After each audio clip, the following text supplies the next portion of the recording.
Assalomu alaykum, hurmatli guruh talabasi Muxtorjon Sizmurod elektr mashinalar binosida bugun sizlarga 3 fazli 2 cho'lg'amli 3 burchak ulangan transformatorni Delta U Fi grafini birga quramiz.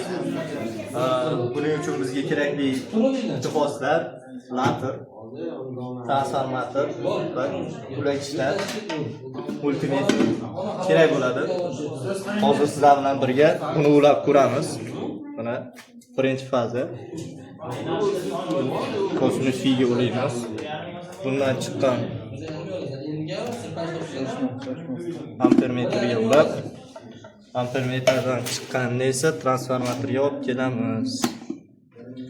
Qolgan ikkinchi faza mana transformatorning ikkinchi cho'lg'oniga, bu uchinchi cho'lg'oniga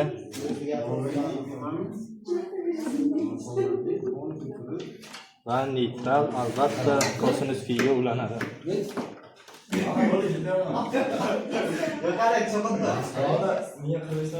Endi esa uch burchak ulangan, mana ko'rib turibsizlar.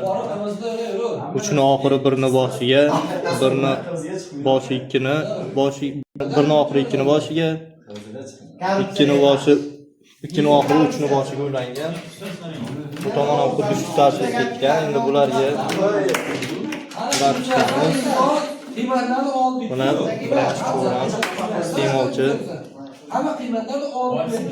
ikkinchi cho'lg'am iste'molchisi va uchinchi o'lcham cho'lg'am iste'molchisi.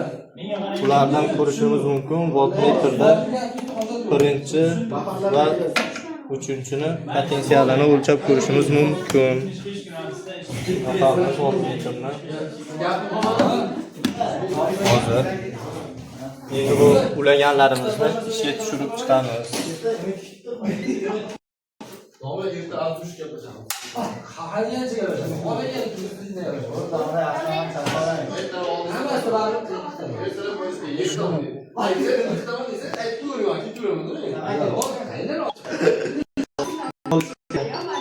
Mana hozir ishga tushirib ko'ramiz. Marhamat, ko'rishinglar mumkin. Ishga tushdi.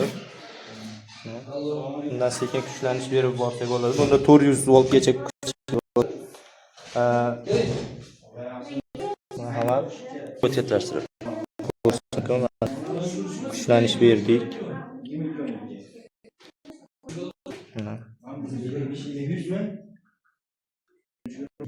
103 volt berdik. Tok kuchimiz 0.7 volt.